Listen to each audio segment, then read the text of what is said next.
Assalamualaikum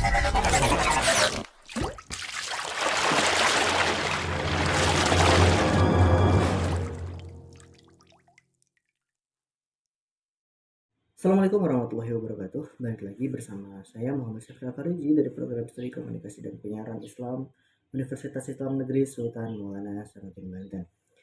Halo, kabar terbaru dari berita terkini yang akan saya sampaikan terkait mata pelajaran saya, mata pelajaran Teknik Reportase dan Investigasi Berita pada pertemuan lalu di hari Senin yang dipandu oleh dosen Adi Kusuma yang mengingatkan kembali kita tentang bagaimana proses reportase terjadi dan bagaimana berita itu bisa ada. Kita bakal langsung masuk ke penjelasannya. Berita merupakan sebuah informasi yang disajikan, dikumpulkan, lalu dipublikasikan dalam bentuk sebuah informasi untuk masyarakat dan disebarluaskan oleh media massa seperti media cetak, media koran, media televisi, dan media-media yang lainnya. Dan untuk media itu sendiri itu terbagi menjadi dua fase ya. Yang pertama ada media massa, yang kedua ada media baru gitu ya. Yang pertama media massa itu mencakup majalah, berita, koran, televisi, radio, dan yang lainnya. Dan sedangkan media yang baru itu mencakup Instagram, TikTok, Twitter, dan media-media baru yang ada di sekitar kita. Nah, masuk ke pembahasan kita yakni reportase. Reportase merupakan sebuah proses pengumpulan informasi data yang disampaikan langsung oleh seorang reporter atau wartawan di lokasi tempat kejadian perkara. Nah, reportase ini bedanya adalah dia disampaikan secara langsung, teman-teman, disampaikan secara langsung dan diinformasikan melalui media seperti televisi dan media sosial juga ada gitu, sering terjadi adanya gitu.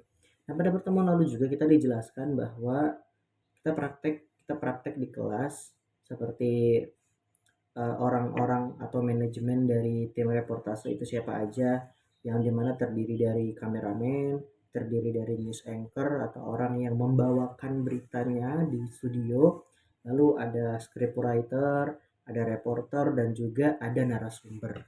Nah, kameramen itu memiliki tugas untuk merekam semua kejadian, terutama pembukaan yang dibawakan oleh news anchor atau presenter yang pada saat pembukaan berita. Lalu ada news anchor itu tuh memiliki peran sebagai orang yang menyampaikan ataupun menginformasikan terlebih dahulu berita yang akan disampaikan. Misalkan contohnya adalah gempa 62 skala Richter guncang Banten tak berpotensi tsunami. Lalu disampaikanlah oleh reporter, gempa bumi berkekuatan 6,2 skala Richter terjadi di wilayah Banten pada Jumat 11 Juli pukul 8.15 waktu Indonesia Barat. BMKG menyatakan gempa tidak berpotensi tsunami hingga berita ini diturunkan. Tidak ada laporan korban jiwa. Itu yang disampaikan oleh reporter. Ya. Lalu tugas yang berikutnya adalah scriptwriter. Scriptwriter itu bertugas untuk membuat naskah yang akan disampaikan pada saat berita itu dimulai. Ya, jadi kayak contohnya ya pembuatan naskah bridging, naskah pergantian dan sebagainya gitu. Misalkan, Assalamualaikum warahmatullahi wabarakatuh. Kembali lagi di Kabar Petang. Saat ini kita sedang berada di lokasi kejadian perkara yang akan disampaikan oleh saudara Ana Febiana di lokasi tempat kejadian perkara. Kepadanya saya serahkan gitu ya. Jadi kayak diserahkan, jadi otomatis nanti layar tuh bertransisi ya. Lalu contohnya kalau reportasenya itu sendiri mengambil gitu dengan mengucapkan terima kasih kepada Syafril yang telah memberikan kesempatan untuk saya untuk menyampaikan berita pada saat kali ini. Nah, langsung masuk bridging gitu ya. Terusan kayak contohnya kalau beritanya itu tuh, kalau reportase, ketika jarum jam menunjuk pukul 8.15 waktu Indonesia Barat, tanah di kawasan alun-alun Serang tiba-tiba berguncang. Warga yang sedang beraktivitas sentak berhamburan keluar rumah. Suara teriakan bercampur dengan dentuman genting yang jatuh.